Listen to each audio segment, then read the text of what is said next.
right, game number 2, live odds, sportsbookreview.com. Minnesota on the road to take on Carolina. The Panthers are 7-43 the total. We disagreed about this disagreement on the show a couple days ago about AP. Well, how much will they miss Adrian Peterson? It's going to be McKinnon to start. Asiata, they also picked up Ronnie Hillman. Okay, look. Jerick McKinnon and Mass Asiata combined for 1,108 rushing yards and caught 71 passes between them when AP sat out 15 games in 2004. They're capable.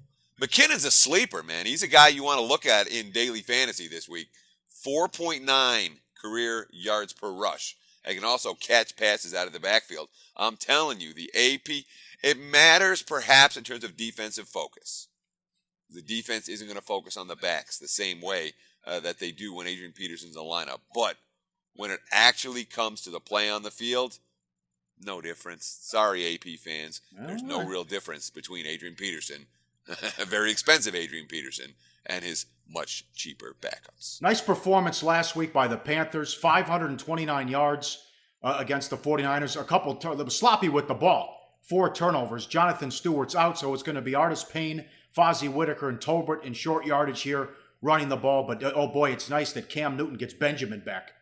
Yeah, I mean, and remember last year in the playoffs, they were still talking about Kelvin Benjamin. I mean, that's what it impacted. I mean, he got hurt prior to the season. They're like, oh, well, the passing game's not going to work without Kelvin Benjamin. It worked because Olsen was good last year. It worked because Funchess stepped up last year. Now they've got Benjamin, Olsen, and Funchess, and Benjamin's been a nut. I mean, with a 13 for 199 yards, 3 touchdowns already. So you have 3 huge targets, 3 just chuck it up there and they'll grab it type receivers. Nobody's stopping this passing game unless they can get in Cam Newton's face.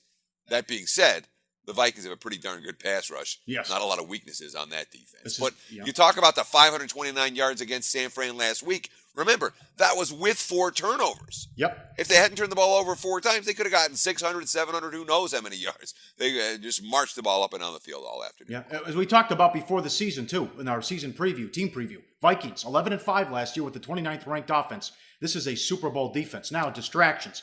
The NFL came out with a statement Thursday. They're going to plan on playing the game with all the issues, the protests in Charlotte.